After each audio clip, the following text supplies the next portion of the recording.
Joel Pollak. Joel Pollak, what an incredible young man. This is a guy who will transform.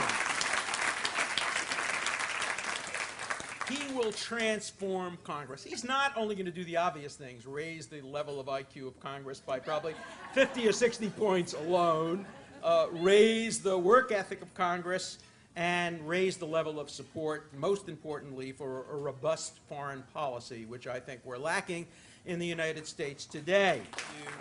I have never, in my 46 years at Harvard, seen a more promising political leader than Joel. I've never seen anybody more promising. One of the reasons he's so promising is he's so original. He's so creative. He looks at every problem anew. I didn't know what his campaign slogan was, but when I saw the word fresh, it was so obviously the right word. Look, we don't agree about everything, and some of my friends have said, how can you support Joel? You don't agree with him on this or that or the other thing. Hey, I didn't agree with President Clinton on everything, and I supported him. I didn't agree with Barack Obama, and I supported him. I certainly didn't agree with Jimmy Carter, but nobody ever asked me those questions when I'm supporting a Democrat. But when I'm supporting a Republican, you don't agree with everything. The interesting thing, as I mentioned before to Joel, nobody has said to me, we don't think you're doing the right thing by supporting Joel in terms of Joel's qualification or his opponent. What people say to me is, well, you're doing the wrong thing because the Democrats need every conceivable vote they can get in Congress. I don't agree with that.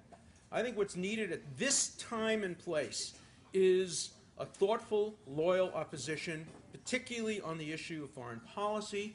On some issues, you'd be surprised we do agree. I agree, for example, completely on the issue of sealed ballots, secret ballots in the union context, which you mentioned before. Yeah, I'm a Democrat. I'm a liberal Democrat, but that doesn't mean I have to follow the party line on everything. I always pick the candidate who I think is most qualified in that particular time, according to the Times, not the New York Times, the Times, the Times. And I think nobody can be more important. I think it would really shake the country up if we got hundreds of thousands of people to come out and really show support, because I think Joel is a symbol of the new, constructive, loyal opposition to a lot of mistakes that I think are going on in Washington. That Barack Obama, if he fails to confront Iran, and if Iran becomes a nuclear state, on his watch, he will be remembered by history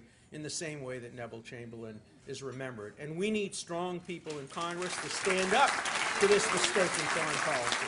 We need in Congress a voice of moral clarity, a voice that speaks the truth to power, a voice that will stand up on the floor of Congress and on the steps of the Capitol and tell the truth, the unvarnished truth, who will speak intelligently and articulately and persuasively and powerfully. And that voice is the voice of Joel Pollak. So I'd like to speak a little bit about why I reached out to Professor Dershowitz for his endorsement. We have a relationship, as he said, that goes back several years to our time at Harvard, but it actually goes back before that. His book, Chutzpah, which came out in 1991, was among the very first political books I ever read. And I took it with me on family vacation, and I read it again. And the point that stood out from that book was that nobody in this country should have to be a second-class citizen. Nobody should be afraid to stand up for themselves, and nobody should be afraid of the people they elect to power. I'd like to read you a quote from someone who was commenting on a dangerous foreign policy situation. At no previous time has American security been as seriously threatened from without as it is today. When the dictators, if the dictators, are ready to make war on us, they will not wait for an act of war on our part. Their only interest is in a new one-way international law, which lacks mutuality in its observance and therefore becomes an instrument of oppression. This leader recognized what our enemies were up to, that they only were interested in upholding international law as a one-way weapon against democracy. That leader was President Franklin Delano Roosevelt, and he spoke those words in January 1941 in his famous Four Freedoms speech, as he attempted to warn Americans about the danger of not standing up for liberty, about the dangers of appeasement. And he was right. And he is the archetypal liberal president.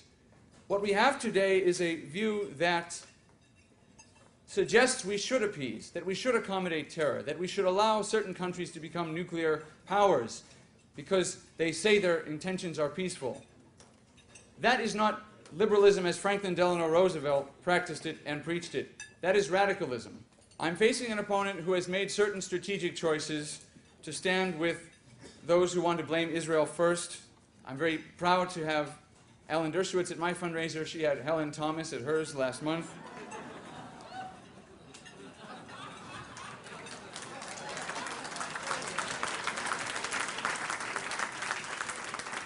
Hopefully soon, those of you who took pictures before this event will be receiving them by email with pictures of me and my wife and Alan Dershowitz. Imagine the shock and horror of the attendees at Jan Schakowsky's fundraiser when they got the pictures in the mail of them with Helen Thomas. We need to reduce the out-of-control spending. We need to create jobs. Jay spoke about job creation. The Chicago area last year led the nation in job losses. We lost well over 150,000 jobs in Chicago, the Chicago metro area alone. And we were promised by my opponent and others that we would create 148,000 jobs with the stimulus. There are some very liberal economists, Jeffrey Sachs, there are some liberal columnists like Tom Friedman who have said the stimulus has failed. It is time to get back to policies that create jobs. We need to allow people to succeed. We need to cut taxes on business that prevent small businesses from opening and creating jobs. We need to get regulation right, not just regulate everything. And the most important thing is when we do regulate, we have to avoid the special relationships that some companies have with the people in power. That's the regulatory failure. It's not. This race matters. It matters because by winning we can send a signal that even Chicago does not want what has become known as the Chicago way. That right here we are going to start the process of getting America moving again, getting back to the basics that built our country, getting back to a system of limited government and greater freedom, a system that takes care of those in dire need, and at the same time helps other people achieve their dreams. It gives people the chance to choose to succeed. We are also going to show that there are consequences for representatives who refuse to stand alongside their constituents and defend Israel and the United States in the UN and against Iran. You just need to walk down the street, talk to people, look at the shuttered stores, talk about the foreclosed homes. We lead the entire Chicago area right now. Evanston leads the entire Chicago area in foreclosures. Talk to people about what's going on in their lives, and you'll understand why it is that we need a change.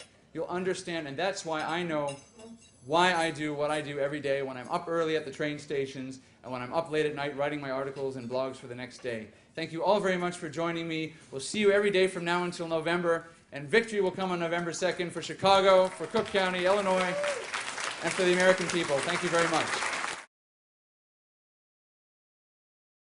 The question was, will I commit to supporting the Constitution no matter what comes across my desk, and asking myself, will it contribute to our safety, will it contribute to our liberty, and will it contribute to our pursuit of happiness? And I would add a fourth, which is not necessarily a constitutional point, but is very important. I think every representative has to ask, will it contribute to solving our federal deficit? We have to look at the cost of what we do. And, you know, the Congressional Budget Office has to look at each bill and decide whether we can afford it, what the pluses are and minuses are in terms of dollars and cents. I've also proposed an additional count we should do. Does this create or destroy jobs? Let's look at the policies we have on the table. Some of them are very nice, some of them are very ideal, utopian visions. Can we afford them not just in terms of money? Can we afford them in terms of jobs? I think Congress should be required to make that accounting in addition to the constitutional reckoning. I wanted to add just one brief point to show how brilliant your question is. In 1970, Justice Goldberg and I wrote an article for the Harvard Law Review in which we made the following revolutionary suggestion: that every single congressman is bound to follow the Constitution in voting for any particular act. They can't leave it to the courts. That everybody, congressmen, senators, governors, are bound by the Constitution. So your question is a brilliant one, almost as brilliant as Joel's answer.